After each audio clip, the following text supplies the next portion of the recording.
잠을 좀 더 잘 주무시기 위해서는 평소에 전신에 혈관 관리를 잘 해주시면 되는데요. 평소에 근력도 챙기시고 수분 섭취도 열심히 해주시고 또 피를 잘 만들 수 있도록 영양 섭취도 잘 해주시고 꼭 했으면 좋겠다라고 하는 꿀팁을 말씀을 드리면은, 잠은 전신의 건강 종합 점수가 양호해야지만 받는 선물이에요. 그러면 나의 건강 점수를 어디서 확인할 수 있느냐? 이라고 있습니다. 두 번째로 많이 말씀드리는 게 오래 걷기와 햇빛 보기예요. 햇빛을 많이 저장하고 많이 봐주시면 좋을 것 같아요. 마지막으로 이제 제가 말씀드리는 거. 안녕하세요. 반갑습니다. 저는 현재 강남 이로운 약국을 통해서 음식을 처방하고 있는 약사로 활동하고, 또 대한식단코칭협회에서 음식치유 강의랑 또 지도자 양성 이런 것들을 하고 있는 푸드닥터 황혜연 약사라고 합니다. 잠을 못 자면 치매가 걸린다, 뭐 이런 생각을 좀 해보신 분들도 있지만 또 안 해보신 분들도 많으실 거예요. 내가 잠 못 자서 억울한데 치매까지 온다고? 이렇게 생각하실 수도 있는데, 먼저 좀 치매에 대한 얘기를 정의를 좀 더 먼저 해드릴게요. 치매는 우리가 기억을 하고 사고를 하는 그러한 부분, 뇌의 그러한 부분 기능이 손상된 이 질병이 바로 치매라고 할 수 있습니다. 근데 우리가 뇌 물리적인 충격을 받아도 이제 뇌가 손상이 되지만, 잠을 못 자도 좀 하루 이틀이 아니라 지속적으로 잠을 못 자도 치매 위험에 노출될 수 있습니다. 그 이유가 뭐냐면은, 우리가 잠을 자는 동안에는 뇌의 청소 시스템이라고 하는 글리프 시스템이 작동이 돼요. 그때 우리가 치매 유발 물질인 베타 아밀로이드나 타우 단백질 같은 뇌의 독성 물질들이 청소가 되고 배출이 됩니다. 근데 잠을 지속적으로 못 자게 되면 이런 뇌의 독성 물질들이 청소가 제대로 되지 않게 되는 거죠. 그렇게 되면 뇌에 이런 물질들이 축적이 돼서 뇌 손상을 일으킨다, 이렇게 생각해 주시면 될 것 같고요. 그리고 또 한 가지는, 우리가 예전에는 이 잠의 중요성을 잘 모를 때는 시험 공부를 막 밤새도록 하면은 시험을 잘 보고 잠을 줄여서라도 막 공부를 해야 된다, 뭐 이런 얘기들이 있었지만 요즘은 안 그렇잖아요. 잠의 중요성에 대해서 이야기할 때 오히려 잠을 잘 자는 학생들이 또 공부도 잘한다, 이런 얘기를 이미 많은 분들이 알고 있어요. 그 이유가 잠을 잘 때 우리가 기억 장치가 활성화가 된다는 거예요. 우리가 낮 동안에 많은 정보들을 받아들이잖아요.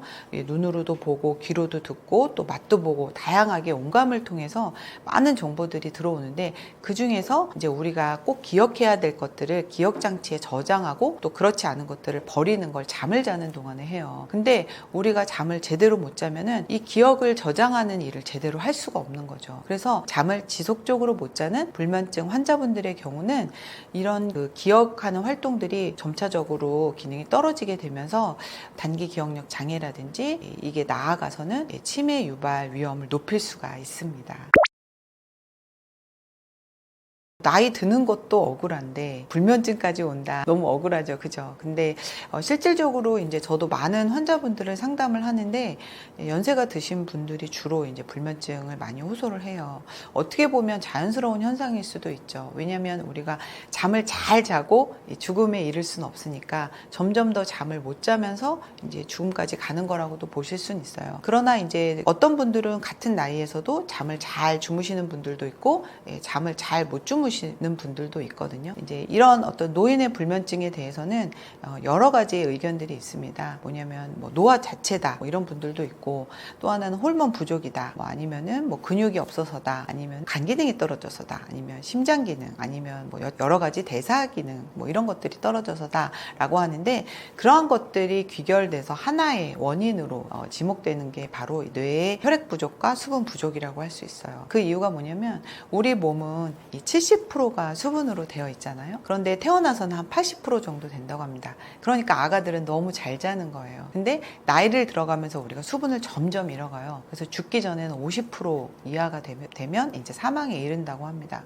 그런데 우리의 이 신체적인 부분에서의 수분 부족도, 탈수도 진행이 되지만 뇌도 마찬가지라는 거죠. 그래서 꾸준히 뇌의 건조와 이 탈수가 시작되면서 잠을 못 자게 되는 아주 원인이 되는 거거든요.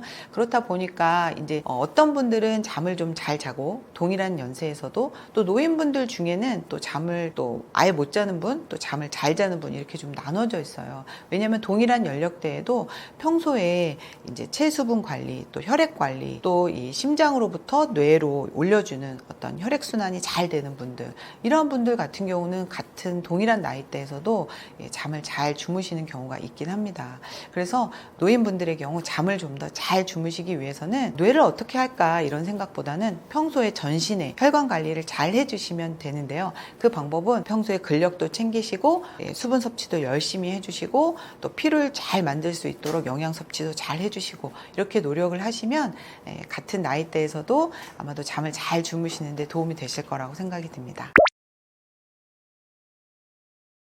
불면증 환자들을 제가 자주 만나고 있는데요. 사실은 저도 심각한 불면증 환자였잖아요. 그래서 이제 꼭 했으면 좋겠다라고 하는 꿀팁을 말씀을 드리면은 아까도 제가 말씀드렸지만 불면증은 이 뇌의 문제라기보다는 전신의 혈관 근육의 문제다라고 말씀을 드렸어요. 그래서 잠은 결국에는 전신의 건강 종합 점수가 양호해야지만 받는 선물이에요. 그러니까 뇌 건강 따르고 내 육체 건강 따르고 이렇지 않거든요. 그래서 그러면 나의 건강 점수를 어디서 확인할 수 있느냐? 요즘 이렇게 뭐 건강 검진도 비싼 돈 주고 받으시지만은 가정용 인바디라고 있습니다. 인바디를 이렇게 들여다 보시면 아주 많은 유익한 정보들을 좀 보실 수가 있는데요. 그 중에 하나가 체수분량과 근육량이에요. 인바디에 이 체수분량과 근육량을 보시면 내가 체수분이 어느 정도 있고 또 혈액량이 대략 어느 정도 부족하냐 아니면 충분하냐 이런 것도 보실 수가 있고요. 그리고 근육이 굉장히 발달한 분들 같은 경우에는 순환이 당연히 잘 되겠죠. 근육이 많은데도 불구하고 혈액순환이 잘 안 된다. 이거는 있을 수가 없는 거거든요. 그래서 근육량과 체수분량을 이렇게 좀 보시면은 아마도 이제 현재 나의 건강 상태를 좀 확인을 하실 수가 있어요. 데이터로. 그리고 또 하나는 이제 내가 열심히 운동을 하고 뭔가 순환에 도움되는 것들을 많이 하고 있고 물도 열심히 먹고 있지만 현재 내가 하고 있는 노력이 얼마만큼 실효성이 있느냐 이 부분도 계속 확인해 나가면서 조금씩 점수를 올려가는 게 중요하거든요. 인바디에 보면 또 인바디 점수라는 총점이 있습니다. 그래서 오늘 내가 점수가 뭐 70점이다 하면 열심히 운동하시고 수분 잘 챙겨 드시고 노력을 하셔서 조금씩 점수를 올려가다 보면 또 잠도 더 잘 잘 수 있는 몸으로 되지 않을까 이렇게 생각이 드립니다. 수면제의 부작용은 정말 수면제가 잘 듣기 때문입니다. 그 이야기가 뭐냐면 정말 너무나도 효과가 좋아요. 그래서 너무나도 중독이 되는 거죠. 정말 한 번만 먹고 안 먹어야지 라고 생각하시면서 처음에 이제 수면제를 드시는 분들도 나중에는 결국에는 이제 중독에 빠지게 됩니다. 왜냐면 그렇게 애를 써도 안 오던 잠이 너무 쉽게 와버리니까 이 수면제 늪에서 도저히 헤어나올 수가 없는 거죠. 그래서 저는 어떻게든 수면제 시작을 안 하게 해드리려고 굉장히 노력을 하고 또 현재 이제 수면제를 좀 드시는 분들도 아직은 중독성이나 내성이 발생하기 전에 빨리 이제 끊으실 수 있도록 많은 도움을 드리고 있는데요. 그리고 두 번째 이제 수면제의 가장 중요한 부분 이제 부작용 중에서 말씀드리고 싶은 거는 수면제 자체가 잠을 더 못 자는 몸으로 만든다는 거예요. 그 이유가 뭐냐면 이 수면제는 굉장히 대부분 보면 알약이 작거든요. 작은 알약 하나가 우리 몸에 수분을 엄청 많이 뺍니다. 제가 수분 섭취를 굉장히 중요하게 말씀을 드리는데 탈수를 어마어마하게 일으키고요. 또 하나는 행복 호르몬이라는 세로토닌과 잠을 자게 하는 숙면 호르몬인 멜라토닌을 만들 수 있는 영양소를 많이 소실시킨다는 거예요. 그렇게 되면 먹으면 먹을수록 수면제를 장기간 먹으면 먹을수록 세로토닌을 만드는데도 어려워지고 멜라토닌을 만드는데도 어려워집니다. 그렇게 되면 행복 호르몬이 없으니까 기분이 늘 우울해지고 나아가서는 우울증도 올 수 있고요. 또 낮에 만들어진 세로토닌을 가지고 밤에는 멜라토닌이라는 수면 호르몬을 만드는데 낮에 행복하지가 않으니까 밤에 또 잠이 안 오는 거예요. 그래서 서로 어떤 나쁜 악순환을 하게 되는 거죠. 행복해야 잠이 오는 이게 선순환인데 불행하면서 잠이 안 오고 잠이 안 오니까 또 불행해지고 이런 악순환을 하게 되기 때문에 한번 수면 수면제라는 늪에 빠지게 되면 영원히 이제 헤어나올 수 없고 스스로는 절대 잠을 잘 수 없는 몸이 된다는 거죠. 그리고 두 번째는 아까도 제가 말씀드린 그 뇌의 그 청소 시스템, 글리폰 시스템이 수면제를 먹고 자는 잠에는 잘 작동을 하지 않아요. 그래서 대부분 수면제만 오래 드셔도 치매의 위험에 다 노출이 되고요. 많은 분들이 수면제 드시면서 이제 말씀하시는 게 기억력에 문제가 많이 온다. 그리고 여러 가지 종합적인 사고 판단이 굉장히 어려워진다. 이런 말씀을 많이 하거든요. 그래서 나중에 나이가 들어서 치매가 오는 건 두 번째고 이 사고 기능과 인지 기능이라든지 이런 부분, 기억력 부분들이 굉장히 많이 손상이 됩니다. 그래서 이러한 부작용 때문이라도 수면제 선택을 최대한 안 하셨으면 좋겠습니다.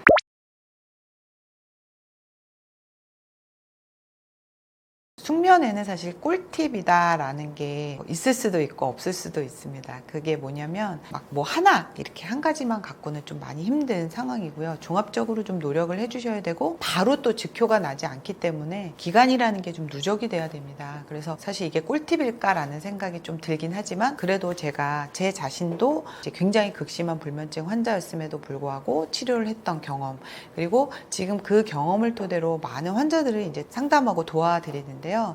제가 그렇게 이제 수면제를 극복하고 이제 잠을 잘 자는 몸으로 갈 수 있었던 여러 가지 방법들을 좀 오늘 소개를 좀 해드리려고 합니다. 한 3가지 정도로 요약을 할 수가 있는데요. 첫 번째는 수면 인지 행동 치료라는 걸 좀 알려드리고 싶은데요. 그 중에서도 여러 가지가 있는데 오늘은 좀 몇 가지 아주 핵심적인 것만 알려드릴게요. 그 중에 하나가 이제 첫 번째는 졸리기 전에는 절대로 잠을 청하지 말아라. 이 얘기가 뭐냐면 보통 잠을 못 주무시는 분들이 뭐 한 2, 3시쯤에 잠이 들더라고 해도 한 9시부터 누워 계세요. 이건 별로 좋은 행동이 아니에요. 오히려 한 2시쯤 만약에 잔다 그러면 그 시간에 임박해서 아니면은 그 시간 살짝 지났을 때가 잠을 청하는 게 훨씬 도움이 됩니다. 그리고 두 번째는 낮잠을 안 주무시는 거는 다 기본으로 알고 계시잖아요. 근데 낮에 그냥 이렇게 눈을 감는 것조차도 별로 안 좋습니다. 우리 인체는 눈을 감는 것도 잠으로 이렇게 그냥 간주해 버릴 때가 있거든요. 그래서 낮에는 최대한 눈을 감거나 낮잠은 절대 안 주무시는 게 좋고요. 그리고 세 번째는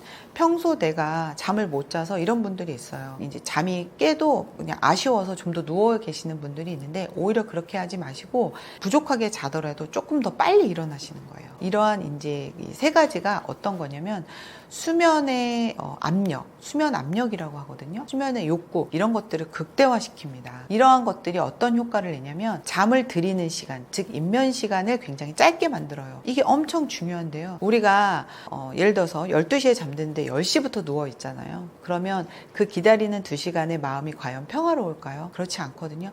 굉장히 불안하고 초조합니다. 처음에는 이제 자야지 하고 누우니까 좋죠. 사실 자려고 누우면 굉장히 기쁘잖아요. 하루의 피로도 풀고. 근데 이게 한 30분, 1시간 지나가면 화가 나기 시작을 하죠. 그리고 심지어는 불안도 합니다. 그러면 교감신경이라는 게 굉장히 흥분이 돼요. 그러면 과연 자는데 도움이 될까요? 도움이 전혀 되지 않습니다. 인면은 최대한 빨리 신속하게 이루어져야 되거든요. 그래서 이 인면 시간이 단축된다는 건 엄청 중요하고요. 두 번째는 대부분의 이제 불면증 환자들이 잠의 깊이가 너무 낮아요. 그래서 수시로 깨기도 하지만은 그냥 바깥에서 조금만 부시럭거려도 일어나거든요. 그게 이제 억지로 잠을 들여서 얕은 잠을 그냥 계속 자는 거거든요. 그렇게 하지 마시고 최대한 피곤함 또 수면의 압력을 이제 극대화시켜서 깊은 잠을 유도를 하는 겁니다. 그리고 마지막으로는 수면 시간을 깨지 않고 통으로 자는 시간, 그 수면 지속 시간을 최대로 만들어줍니다. 사실은 우리가 30분, 1시간 이렇게 중간중간에 깨면서 6시간 자는 것과 3시간을 자더라도 아주 깊이 있게 자는 것은 만족도가 확연히 다를 수가 있어요. 그래서 수면의 만족도가 많이 생기면 뭐가 생기죠? 세로토닌이 생깁니다. 그러면 밤에 멜라토닌이 더 잘 만들어져서 어떤 선순환을 만들어줘요. 그래서 수면의 인지행동치료 제가 말씀드린 3가지 꼭 기억을 해주셨으면 좋겠고 이제 두 번째로 제가 많이 말씀드리는 게 오래 걷기와 햇빛 보기예요. 그러니까 즉 밖에 나가서 산책을 많이 하시는 걸 말씀드리는데 사실 불면증 환자에게 행복을 요구한다는 건 너무 무리잖아요. 우리가 행복감 중에 많은 부분을 차지하는 게 잠이 굉장히 중요한 부분을 차지하고 있어요. 근데 잠 못 잔 분들한테 행복해라. 이건 진짜 너무 힘든 거거든요. 그런데 우리가 햇빛을 보고 밖에 나가서 산책을 많이 하면 억지로라도 세로토닌이 만들어집니다. 그래서 내 감정은 불행에 빠졌을지언정 밖에서 햇빛 보고 많이 걸어주시면 그 세로토닌이 생성에 굉장히 도움을 줘서 또 밤에 숙면을 유도할 수 있으니까 가능하면 장시간 오래, 그리고 요즘같이 햇빛이 좋은 때는 더 효과가 좋습니다. 그래서 저는 불면증 치료는 겨울보다 이 여름이나 햇빛이 좋은 봄이 훨씬 효율적이라고 생각해요. 그래서 요즘 같은 때 많이 나가서 햇빛을 많이 저장하고 많이 봐주시면 좋을 것 같아요. 그리고 마지막으로 이제 제가 말씀드리는 건 바로 물 마시기예요. 제가 뇌 건조와 탈수에 대해서 많이 말씀을 드리잖아요. 물을 정말 열심히 자주 충분하게 드셔주세요. 그런데 맹물을 많이 드시는 것, 즉 미네랄이 없고 염분이 없는 물을 드시는 건 오히려 탈수를 더 가속화시킬 수도 있습니다. 그 이야기는 뭐냐면 우리가 먹는 물은 만약에 아무 미네랄이나 염분이 없는 물을 마신다고 해도 이 밖으로 나가는 물, 즉 소변으로 나가거나 땀으로 나가거나 우리 몸 밖으로 배출하는 물들은 다 미네랄과 염분을 가지고 있는 물들이에요. 그렇게 되면 우리 몸속 내부의 미네랄과 이 염분의 농도가 점점 희석될 수가 있잖아요. 그것을 방지하기 위해서 우리가 가지고 있는 총 수분량을 줄입니다. 결국 탈수가 더 가속화된다는 거죠. 그걸 방지하기 위해서는 우리 인체의 미네랄과 굉장히 유사한 어떤 미네랄 조성을 가진 물, 그리고 일정량의 염분, 체액과 유사한 염분을 가진 소금물을 드시는 게 좋고요. 그리고 물을 또 제가 많이 드시라고 했더니 그냥 뭐 자기 전에 막 입막해서 많이 드신다던가 한꺼번에 많이 드셔서 뭐 탈이 나게 한다던가 뭐 신장이 안 좋아서 걱정을 하시는 분들이 있더라고요. 물 드시는 가장 좋은 방법은 시간대별로 시간 나눠서 입을 적신다는 느낌으로 자주 드셔주시는 게 좋아요. 한꺼번에 다량의 물을 마시는 거는 당연히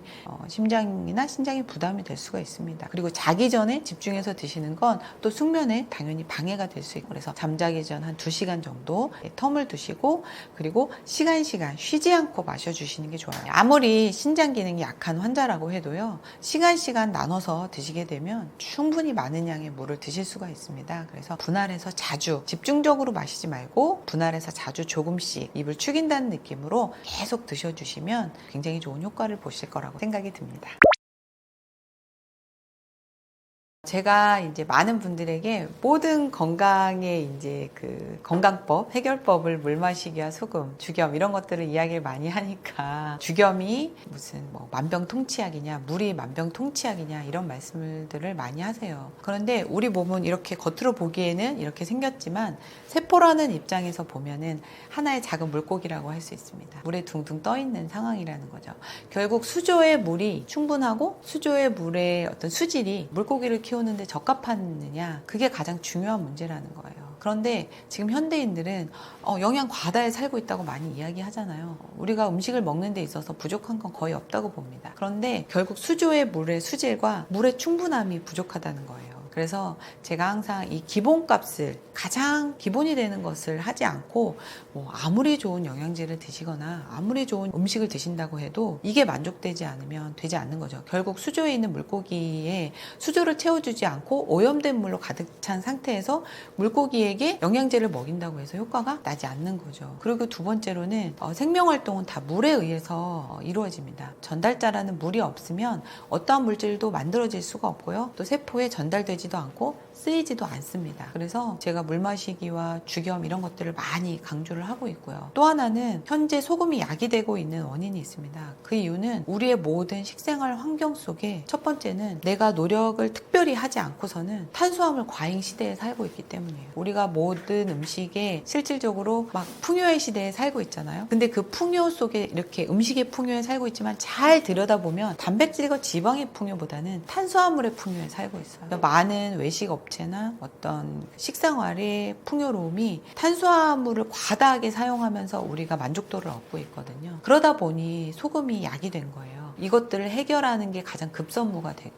그래서 과거에 이렇게 탄수화물 풍부 시대에, 정제당이 풍부 시대에 살지 않았다면 그분들에게 소금이 약이 되지 않았을 수도 있습니다. 그분들은 그렇지 않기 때문에요. 그래서 저는 이러한 이유 때문에 소금을 강조하는 거지, 제가 소금이 만병통치약이라고 생각을 해서 강조하는 건 아니고요. 그리고 우리가 지금 현재 수많은 약물들, 독소의 시대에 살고 있고 또 다량의 음료수들, 가공식품 시대 속에 살고 있는데 이것이 우리 몸의 탈수를 굉장히 급속화시킵니다. 그래서 우리 몸에 물을 채우기 위해서 건강한 소금인 그래도 천일염보다는 좀 더 건강한 소금이 이제 죽염을 많이 강조를 하는데요. 또 죽염에 강조를 하니까 죽염이 또 뭐 어떤 분들은 뭐 성질이 어떻다 이렇게 많이 말씀을 하시는데 죽염수로 드시면 죽염의 이제 양적인 부분 뜨겁다라고 많이 말씀을 하시죠. 왜냐면 9번 불에 구워지기 때문에 이러한 부분이 중화가 되기 때문에 굉장히 건강하고 또 요즘은 오염되지 않은 물질이 없잖아요. 지구상에.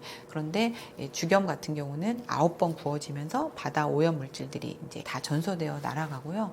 또 하나는 이제 소금이 부종을 일으키거나 나트륨의 과다가 오지 않냐 이런 불안을 많이 호소를 하시는데 죽염은 대나무 속에 9번 천일염을 넣으면서 구워질 때마다 대나무는 사라져요. 또 새로운 대나무 속에 죽염을 넣고 그래서 9번 대나무가 죽염 속으로 스며들어갑니다. 그래서 사실은 소금이라고 하기에는 좀 어렵고요. 죽염이라고 하는 거죠. 대나무 소금이라고 할 수 있습니다. 그래서 단순히 소금이 아니라 채소와 이 소금이 결합된 상태이기 때문에 소금의 어떤 유해성, 소금이 가질 수 있는 어떤 지나친 뭐 부종이나 뭐 이런 부분들을 잘 해소할 수 있는 부분을 대나무에서 또 받고 있고요. 또 인체에 굉장히 유익한 작용을 하는 셀레늄이라든지 유황이라든지 게르마늄과 같은 어디서도 얻어낼 수 없는 귀한 미네랄들을 동시에 얻어낼 수 있는 재료이기 때문에 제가 강조하는 것이지 다른 이유 때문에 제가 죽염이 만병통치약이다, 소금이 만병통치약이다 이렇게 말씀드리는 것은 아닙니다. 그래서 이러한 좋은 어떤 죽염의 성질 또 소금의 성질을 이용해서 한번 많은 분들이 이 우리 몸 자체의 기본값을 정상화시키는 걸 해보면 그렇게 많은 영양제가 필요가 없거든요. 그래서 저도 약사지만 사실 영양제를 많이 권해드리지 않고요. 이런 물과 죽염 그리고 음식만 가지고도 굉장히 난치성 환자들을 많이 고쳐드리고 있어요. 그래서 제 경험을 토대로 말씀을 드리는 거니까 또 이 영상을 보시고 많은 분들이 도움을 받으셨으면 좋겠습니다.